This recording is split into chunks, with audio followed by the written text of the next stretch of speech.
বাংলাদেশের রাজনীতি ও নাগরিক আলোচনায় সাম্প্রতিক সময়ে যে নামটি বারবার উঠে আসছে সেটি হলো ডাক্তার তাসনিম জারা। একজন চিকিৎসক, জনস্বাস্থ্য বিশেষজ্ঞ এবং স্বাস্থ্য বিষয়ক সচেতনতার পরিচিত মুখ হিসেবে তিনি দীর্ঘদিন ধরে মানুষের নজরে আছেন।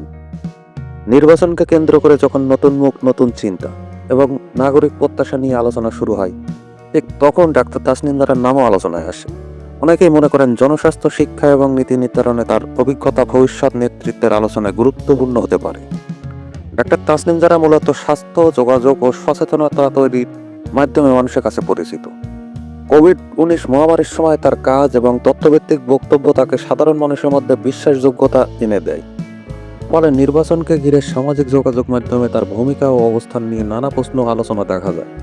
এখানে গুরুত্বপূর্ণ বিষয় হলো নির্বাচনে অংশগ্রহণ মানে শুধু প্রার্থী হওয়া নয়, বরং নাগরিক আলোচনায় সক্রিয় থাকা, নীতি ও মূল্যবোধ নিয়ে কথা বলা এবং জনস্বার্থকে সামনে আনা। ডাক্তার তাসনিম জারার ক্ষেত্রে সমর্থক ও সমালোচক দুই পক্ষই তার অবস্থান, বক্তব্য এবং ভবিষ্যৎ পরিকল্পনা নিয়ে কৌতূহলী।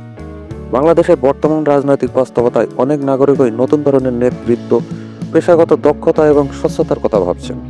সেই প্রেক্ষাপটে ডাক্তার তাসনিম জারাকে ঘিরে নির্বাচন বিষয়ক আলোচনা আসলে বৃহত্তর নাগরিক প্রত্যাশার একটি অংশ।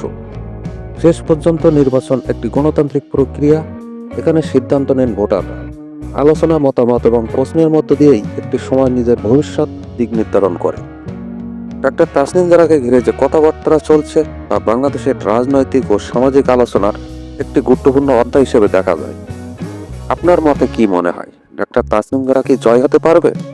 আপনার মূল্যবান মতামত কমেন্টে জানান।